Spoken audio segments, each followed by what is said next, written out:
ഇത്രയധികം അനുഭവങ്ങളും ദുരനുഭവങ്ങളും ഒക്കെ ഉണ്ടായിട്ടും എന്തുകൊണ്ടാണ് മിനു ഇത്രയും കാലം ഇത് ഒരു ഒരു ഒരു നിയമ സംവിധാനങ്ങൾക്ക് മുന്നിൽ പരാതിപ്പെടാതിരുന്നത്? ശരിയാണ്, ഇപ്പോൾ ഹേമ കമ്മിറ്റി റിപ്പോർട്ട് പുറത്തു വന്നപ്പോൾ വലിയ കൊടുങ്കാറ്റിൽ വൻമരങ്ങളൊക്കെ വീഴുന്ന ഘട്ടത്തിൽ കുറെ കൂടി ധൈര്യം ആത്മവിശ്വാസവും ഒക്കെ നിങ്ങൾക്ക് കിട്ടുന്നുണ്ടെങ്കിൽ കൂടിയും എന്തുകൊണ്ടാണ് ഇത്രയും നാൾ ഇത്രയും വലിയ വേദനാജനകമായ അവസ്ഥ ജീവിതത്തിൽ ഉണ്ടായിട്ടും അതൊന്നും ആരോടും തുറന്നു പറയാതിരുന്നതും അത് നിയമത്തിന് മുന്നിൽ എത്തണമെന്ന് വിചാരിക്കാതിരുന്നതും?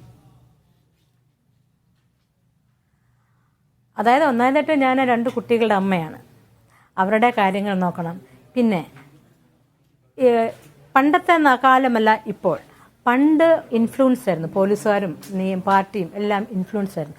കാശ് കൊടുത്ത് എന്തും ഒതുക്കായിരുന്നു.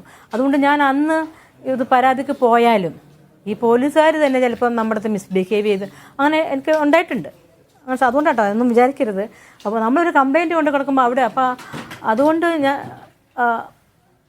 പറയാനൊരു വിഷമമായിരുന്നു. നമ്മൾ ഇതിലൊരു ആക്ഷൻ ഉണ്ടാവില്ല എന്നെനിക്ക് നന്നായിട്ട് അറിയാമായിരുന്നു. ആരോട് പറയാനാണ്? കാരണം 2013 ഞാൻ പ്രതികരിച്ചതാണല്ലോ. കലാകൗമുദിയിൽ അതിൻ്റെ ആർട്ടിക്കിൾ വന്നതുമാണ്. ആരും എന്നെ വിളിച്ചൊന്നും ചോദിച്ചൊന്നുമില്ല.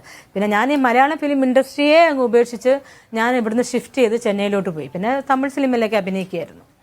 പിന്നെ ആരോടും പറയാൻ എനിക്ക് അങ്ങനെ ഒരു ഇത് കിട്ടിയിട്ടില്ല, ഒരു ഓപ്പർച്യൂണിറ്റി കിട്ടിയിട്ടില്ല.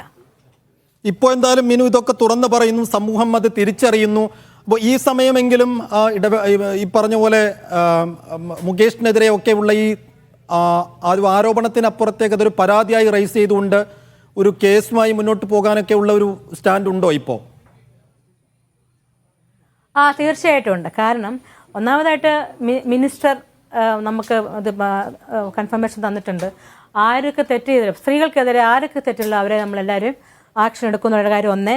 2 മീഡിയ സപ്പോർട്ട്, 3 ജനങ്ങളുടെ സപ്പോർട്ട്, 4 ഹേമ കമ്മിറ്റിയുടെ.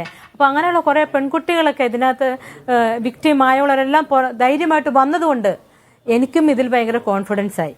കാരണം ഇതിനു മുമ്പ് ആരും മൈൻഡ് ചെയ്യുന്നില്ലായിരുന്നു. കാരണം ഇവരുടെ ഒക്കെ പിടിയിലായിരുന്നു. ഇപ്പം അതൊന്നും നടക്കില്ല, കാലം മാറി, പണ്ടത്തെ കാലമല്ല ഇപ്പോൾ.